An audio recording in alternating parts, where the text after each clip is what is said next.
Nobel विजेता वैज्ञानिक की मौत पर सवाल। कोरोना वैक्सीन पर किया था बड़ा खुलासा। मौत के पीछे कहीं फार्मा माफिया तो नहीं। एक ऐसा वैज्ञानिक जिसने नोबेल प्राइज जीता था, एक ऐसा वैज्ञानिक जिसने world foundation for ads research and prevention की नींव रखने में भागीदारी निभाई थी। ऐसा वैज्ञानिक एड्स पर जिसकी खोज ने चिकित्सा जगत में क्रांति ला दी थी। ऐसा वैज्ञानिक जिसने इंसानियत की सेवा और चिकित्सा विज्ञान के लिए अपनी जान दे दी। जी हां दोस्तों, हम बात कर रहे हैं ऐसे उम्दा वैज्ञानिक की जिसकी खोज ने उन्हें नोबेल प्राइज दिलाया। उनकी खोज को दुनिया ने सराहा। एड्स पर उनकी रिसर्च ने करोड़ों लोगों की जान बचाई। अब वही वैज्ञानिक हमारे बीच नहीं रहे। फ्रांसीसी वैज्ञानिक और खोजकर्ता ल्यूक मोंटेग्नियर का 89 साल की उम्र में निधन हो गया। उनकी मौत पेरिस के अमेरिकन हॉस्पिटल में हुई। लेकिन मौत कैसे हुई, उनकी मौत की वजह क्या रही, ल्यूक मोंटेग्नियर की मौत के क्या कारण थे, इसकी जानकारी दुनिया को नहीं दी गई। बस यही बात इस पूरी कहानी में संदेह पैदा करती है।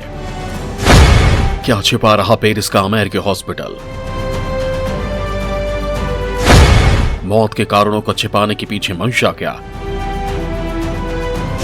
क्या कोविड वैक्सीन पर खुलासे ने ली जान? क्यों बताया जा रहा है वैज्ञानिक ल्यूक मोंटेग्नियर की मौत का आधा सच? मौत की असल वजह में क्या कहीं कोई झूल है? क्या ल्यूक मोंटेग्नियर की मौत दरअसल एक साजिश का हिस्सा है? आखिर वो कौन है जो ल्यूक की मौत की ख्वाहिशें पाले हुए था? दोस्तों, ये ऐसे सवाल हैं जो ल्यूक की मौत के बाद उन्हें जानने वाले तमाम लोगों के जहन में उमड़ रहे हैं। हम इन सवालों का जवाब भी आपको इस वीडियो में देंगे, लेकिन उससे पहले आप ये जान लीजिए कि आखिर प्रोफेसर ल्यूक मोंटेग्नियर कोरोना को लेकर क्यों सुर्खियों में आए थे। दरअसल प्रोफेसर ल्यूक बीते साल मई महीने में एक इंटरव्यू को लेकर पूरी दुनिया में सनसनी बने हुए थे। जिस दौर में दुनिया कोरोना की दूसरी लहर से जूझ रही थी, कोरोना से बचाव के लिए टीकाकरण को सबसे बड़ा हथियार बताया जा रहा था, उसी दौर में अमेरिका के रेयर फाउंडेशन द्वारा लिया गया प्रोफेसर ल्यूक मोंटेग्नियर का एक इंटरव्यू सुर्खियों में छा गया। इंटरव्यू में प्रोफेसर ने दावा किया था कि कोरोना वैक्सीन लगवाने वाले इंसान की मौत 2 साल में हो जाएगी। जी हां, प्रोफेसर ल्यूक ने कोरोना वैक्सीन को ही लोगों की जान लेने का जिम्मेदार ठहरा दिया। प्रोफेसर ल्यूक ने कहा था कि जिन लोगों ने कोरोना से लड़ाई के लिए वैक्सीनेशन कराया है वो बस 2 साल के मेहमान हैं, यानी कि ऐसे लोगों की जान 2 साल में चली जाएगी। ल्यूक के पूरे खुलासे के बारे में आपको वीडियो के आगे के हिस्से में बताएंगे, लेकिन उससे पहले आपको बता देते हैं कि आखिर प्रोफेसर ल्यूक कौन थे। प्रोफेसर ल्यूक मोंटेग्नियर 8 अगस्त 1932 को मध्य फ्रांस में पैदा हुए थे। स्कूल पूरा करने के बाद मोंटेग्नियर ने विज्ञान और चिकित्सा में डिग्री हासिल की और पेरिस विश्वविद्यालय से वायरोलॉजी में पीएचडी की। वो प्रोफेसर के रूप में फ्रांस में पाश्चर इंस्टीट्यूट में शामिल हो गए और 2000 तक करीब 20 साल उनकी वायरल एक्नोलॉजी यूनिट का नेतृत्व किया। पाश्चर इंस्टीट्यूट में रहने के दौरान उन्होंने HIV पर, ह्यूमन इम्यूनो डिफिशियंसी पर महत्वपूर्ण रिसर्च की थी। यही आगे चलकर एड्स का कारण बनता है। 1983 में मोंटेग्नियर को पेरिस के एक डॉक्टर विली रोजीन बाउम ने एड्स से इन्फेक्टेड व्यक्ति के लिम्फ नोड की जांच करने की जिम्मेदारी सौंपी थी। वैज्ञानिक ये जान नहीं पा रहे थे कि दवाओं के आधार पर रोगी में इम्यूनिटी क्यों डेवलप नहीं होने पा रही है। वैज्ञानिक इसके कारण, निदान के तरीकों और उपचार के बारे में बिल्कुल अनजान थे। मोंटेग्नियर और साथी वैज्ञानिक फ्रांकोइस बेरेसिनोसी ने इस नमूने से रेट्रोवायरस को अलग किया और इसे एलएवी यानी लिम्फेडेनोपैथी से जुड़े वायरस का नाम दिया। बेरेसिनोसी और मोंटेग्नियर ने अपने निष्कर्ष प्रकाशित किए। नोबेल समिति ने इस खोज का श्रेय साल 2008 में बेरेसिनोसी और मोंटेग्नियर को सम्मिलित रूप से दिया। इन्हें प्रतिष्ठित Legion d' Honneur, Lasker award और गेडर्नर अवार्ड सहित कई पदकों से सम्मानित किया गया था। तो दोस्तों, जिस वैज्ञानिक ने अपनी खोज के लिए नोबेल जैसा प्रतिष्ठित पुरस्कार जीता, आखिर क्यों उसकी मौत की असल वजह को दुनिया के सामने नहीं आने दिया जा रहा है? आखिर प्रोफेसर ल्यूक की मौत की सच्चाई दुनिया के सामने आने से क्या किसी को नुकसान हो सकता है? यही बात दुनिया भर में चर्चा का विषय बनी हुई है। दरअसल प्रोफेसर ल्यूक ने जिंदगी भर इंसानियत की सेवा की और मरते दम तक वो वही करते रहे। उन्होंने कोरोना काल में भी दुनिया को आगाह किया था कि जिस तरह कोरोना वैक्सीन को सबसे पहले बनाकर मुनाफा कमाने की अंधी दौड़ में फार्मा कंपनियां मानकों और नियमों से भी कॉम्प्रोमाइज कर रही हैं वो इंसानियत के लिए बेहद घातक साबित हो सकता है। फ्रांसीसी वायरोलॉजिस्ट और नोबेल पुरस्कार विजेता ल्यूक ने महामारी के दौरान कोरोना वायरस के खिलाफ सामूहिक टीकाकरण को ऐतिहासिक भूल करार दिया था। प्रोफेसर ल्यूक ने कहा था कि सामूहिक टीकाकरण के चलते कोरोना के नए वेरिएंट्स बन रहे हैं। नए वेरिएंट्स ही बड़ी संख्या में लोगों की मौत का कारण भी बन रहे हैं। इतना ही नहीं, प्रोफेसर ल्यूक ने तो यहां तक कह दिया था कि जिन लोगों ने कोरोना की वैक्सीन लगवाई है 2 साल में उनकी मौत हो जाएगी। प्रोफेसर ल्यूक ने वैक्सीनेशन ड्राइव पर सवाल खड़े करते हुए पूछा था कि आखिर वैक्सीनेशन से होगा क्या, या क्या कोई और समाधान ढूंढ लेगा।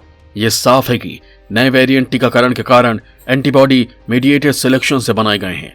उन्होंने यहां तक सवाल उठा दिए थे कि किसी महामारी के दौरान टीकाकरण की बात तो सोची भी नहीं जानी चाहिए, क्योंकि ये जानलेवा साबित हो सकती है। प्रोफेसर ल्यूक के हवाले से मीडिया में रिपोर्ट छपी कि नए वेरिएंट्स टीकाकरण का ही परिणाम है, जिसके बाद हर देश में बेतहाशा मौतें हो रही हैं। कोरोना वायरस महामारी के दौरान मोंटेग्नियर ने यह भी तर्क दिया था कि यह वायरस इंसानों का बनाया हुआ ही था।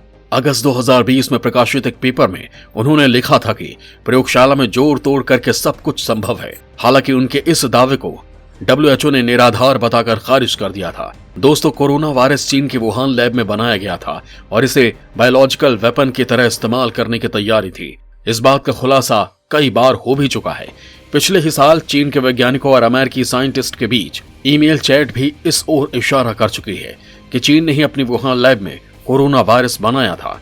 ऑस्ट्रेलियाई अखबार ने भी चीन द्वारा जैविक हथियार डेवलप करने की साजिश का भंडाफोड़ किया था, लेकिन चीन ने कभी ये नहीं कबूला कि वुहान लैब में चमगादड़ लाए गए। चीन ने कभी ये नहीं स्वीकार किया कि दुनिया को मौत का वायरस बांटने में जिनपिंग का हाथ था। इतना ही नहीं, ये भी खुलासा हुआ कि बैट वुमन के नाम से मशहूर चीनी रिसर्चर शी जिंगली की टीम ने चमगादड़ से वायरस के 15,000 सैंपल इकट्ठा किए और उन्हें वुहान लैब में रखा और उनके जीनोम में भी परिवर्तन किया गया। जबकि वुहान बायोसेफ्टी लैब 4 के deputy director security Song Dong Lin कैमरे पर स्वीकार कर चुके हैं कि उन्हें वायरस लीक होने पर सुरक्षा और बचाव का कोई अनुभव नहीं था। दोस्तों, चीन का पिछलग्गू WHO और उसकी कृपा से WHO की कुर्सी पर बैठा विश्व स्वास्थ्य संगठन का प्रमुख डॉक्टर टेड्रोस एडनॉम गिब्रियेसस इन सब खबरों को तथ्यहीन और भ्रामक बताता रहा है, ताकि कोरोना का डर दिखाकर दुनिया में फार्मा कंपनियां अपने टीके मुंह मांगे दामों पर बेच सके। प्रोफेसर ल्यूक इसी के खिलाफ बोल रहे थे। उनका बोलना WHO और फार्मा कंपनियों की सेहत के लिए नुकसानदायक था। प्रोफेसर ल्यूक ने यह भी कहा था कि व्यापक टीकाकरण एक बहुत बड़ी गलती है, क्योंकि टीकाकरण वाले व्यक्तियों में एंटीबॉडी ओरिएंटेड बढ़ोतरी के कारण वायरस के और मजबूत संस्करण सामने आएंगे, जैसा कि हो भी रहा है। लेकिन नोबेल प्राइज जीत चुके वैज्ञानिक की बात को WHO ने भी सिरे से खारिज कर दिया। ना तो प्रोफेसर ल्यूक से यह जानने की कोशिश की गई कि उनके दावे का आधार क्या है, ना तो प्रोफेसर से यह पूछा गया कि आखिर टीकाकरण से किसी की मौत कैसे हो जाएगी। प्रोफेसर ल्यूक ने तो टीकाकरण के इस तरीके को ही कटघरे में खड़ा कर दिया था। उन्होंने कहा था कि यह एक बहुत बड़ी गलती है, न केवल वैज्ञानिक नजरिए से बल्कि चिकित्सीय नजरिए से भी ये एक भूल है, इसे स्वीकार नहीं किया जा सकता। मगर फार्मा माफिया के हाथों की कठपुतली बने WHO ने प्रोफेसर ल्यूक के हर सवाल और उनकी हर चेतावनी को अनदेखा कर दिया और दुनिया के अरबों लोगों की जान फार्मा लॉकी के हाथ में संकट में डाल दी। WHO की विश्वसनीयता पर इसलिए अमेरिका के पूर्व राष्ट्रपति डोनाल्ड ट्रंप कई बार सवाल उठा चुके थे। उन्होंने यहां तक कह डाला था कि अमेरिका WHO की सदस्यता छोड़ देगा, लेकिन दुनिया में कोरोना का डर दिखाकर फार्मा कंपनियां अपनी वैक्सीन बेचती रही और यह सब खुलेआम होता रहा। जिस कोरोना वैक्सीन को इस महामारी से बचाव का सशक्त हथियार बताकर फार्मा कंपनियों ने 6 महीने के भीतर ही करोड़ों गुना मुनाफा कमाया था, प्रोफेसर ल्यूक ने उसी वैक्सीन के खिलाफ बड़ा बयान दे दिया था। लेकिन फार्मा माफिया के दबाव में ना तो WHO ने प्रोफेसर ल्यूक की बात सुनी और ना ही दुनिया के किसी भी देश ने उनके अलर्ट को संजीदगी से लिया। अलबत्ता PIB ने तो इस बाबत सोशल मीडिया पर छापी गई रिपोर्ट को ही सिरे से खारिज कर दिया था।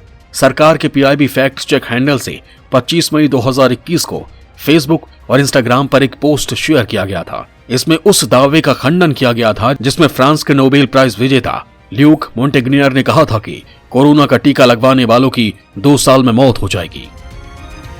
दोस्तों, कोरोना संक्रमण की दूसरी लहर के बाद फार्मा माफिया के हाथों कठपुतली बने डब्ल्यूएचओ ने जोर शोर से प्रचारित किया था कि तीसरी लहर आना तय है।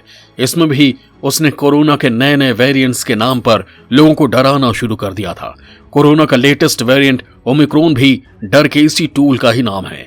भारत सरकार का स्वास्थ्य मंत्रालय इसे लेकर लोगों को बता रहा है कि ओमिक्रॉन से डरने की जरूरत नहीं है, बस कोरोना का प्रोटोकॉल पालन करते रहें। अलबत्ता यह तक कहा जा रहा है कि ओमिक्रॉन जिन लोगों को हो रहा है उनमें यह वायरल हायर इम्यूनिटी देकर जा रहा है, यानी ओमिक्रॉन से नाहक डरने की जरूरत नहीं है, बस कोरोना का प्रोटोकॉल पालन करने भर से महफूज रहा जा सकता है। लेकिन लोगों में अगर कोरोना को लेकर खौफ खत्म हुआ तो फिर कंपनियां बेचेंगी क्या? उन्हें करोड़ों अरबों की कमाई कैसे होगी? लिहाजा फार्मा लॉबी के हाथ की कठपुतली बना डब्ल्यूएचओ ओमिक्रॉन पर भी उल्टा ही राग अलापता रहा। डब्ल्यूएचओ ने आगाह किया कि कोरोना वायरस के नए वेरिएंट ओमिक्रॉन को हल्के में नहीं लेना चाहिए। संगठन के महानिदेशक टेड्रोस अदनान गेब्रेयेसस ने कहा कि इसके संक्रमितों के अस्पतालों में मौत भी हो रही है। संक्रमण की तेजी सभी पुराने रिकॉर्ड ध्वस्त कर रहा है। इस हालात में ओमिक्रॉन को कम खतरनाक बताना ही सबसे बड़ा खतरा बन गया है। टेड्रोस ने विश्व स्तर पर टीकाकरण के टारगेट को हासिल नहीं होने पर चिंता जाहिर की कि जहां टीकाकरण नहीं हुआ है या कम हुआ है, ऐसे समुदाय कोविड के नए वेरिएंट को पैदा करने और उन्हें रिटेन करने का कारण बनेंगे। तो दोस्तों, टेड्रोस को चिंता इस बात की नहीं थी कि लोग मर रहे हैं, उन्हें चिंता इस बात की थी कि उन्होंने जितने टीके लगाने के लिए कहा था उतने टीके लगे नहीं। लिहाजा टीकों की अगली किश्त को डब्ल्यूएचओ के जरिए फार्मा कंपनियां दुनिया भर में कैसे बेचेंगे? टीके नहीं बिकेंगे तो फिर फार्मा माफिया कमाई कैसे करेंगे? अब डब्ल्यूएचओ ने 2022 के मध्य तक सभी देशों को अपनी आबादी के 70% लोगों का टीकाकरण करने का लक्ष्य दिया है, ताकि Pfizer, Moderna, Johnson and Johnson, AstraZeneca, Sinovac, Gamaleya, रूस की vaccine Sputnik V, Novavax, CureVac जैसी कंपनियां कोरोना वैक्सीन का डर दिखाकर टीके बेचे और जमकर चांदी कूटे। कमाई के मामले में अमेरिका की फाइजर कंपनी टॉप पर है। बीते साल के सिर्फ 3 महीने में कंपनी ने $3.5 अरब की कमाई की थी। मोडर्ना कंपनी ने साल 2021 में $19.6 बिलियन, इस साल $12.2 बिलियन और साल 2023 में $11.4 बिलियन होने का अनुमान है।